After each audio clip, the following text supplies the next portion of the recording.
Kryeministri Edi Rama komentoi arkivolin që protestuesit quan mbrëmjen e së shtunës para godinës së qeverisë, duke hequr paralele me ngjarjen e shtatorit vitit 1998, kur protestuesit e opozitës në shenjë revolte ndaj vrasjes së Azem Ajdarit quan arkmortin e tij tek dera e kryeministrisë. Rama shfrytëzoi këtë gjest të protestuesve për të thënë qytetarëve se kjo nuk është më protesta e tyre, e se forca të ndryshme po përpiqen të bllokojnë rrugën e Shqipërisë drejt BE-s.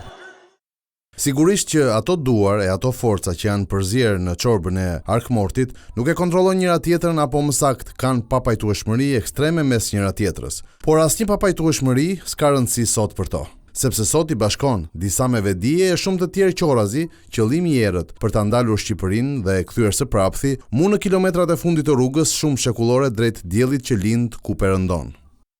Kryeministri Rama sulmoi edhe shqiptarët e Kosovës e Maqedonisë së Veriut, të cilët sipas tij po shfrytëzojnë protestën e qytetarëve.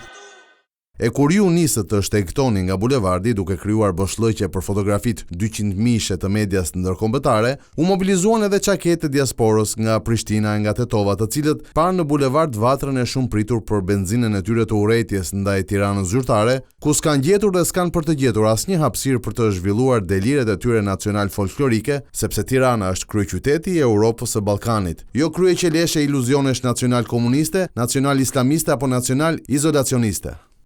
Më herët, kryeministri Edi Rama shfrytëzoi komunikimin e përjavshëm për të çuar mesazhin protestuesve se qeveria po i dëgjon kërkesat e tyre. Unë jam shumë i vëmendshëm dhe një ekip i tërë po dëgjon me shumë vëmendje gjithçka që duhet dëgjuar nga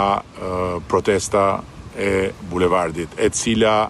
ka dy shtresa, ujin e rrjedhshëm të gjithë atyre që dolën sinqerisht dhe që janë sinqerisht të shqetësuar apo që kanë halle reale, dhe korja e zezë e gjithë dështak zemrakëve të ardhur nga gjitha rrugët e jetës. Prej më shumë se një muaj qytetarët po protestojnë para godinës së kryeministrisë duke kërkuar dorëheqjen e kryeministrit Edi Rama e krijimin e një qeverie teknike që të çojë vendin drejt zgjedhjeve të parakohshme.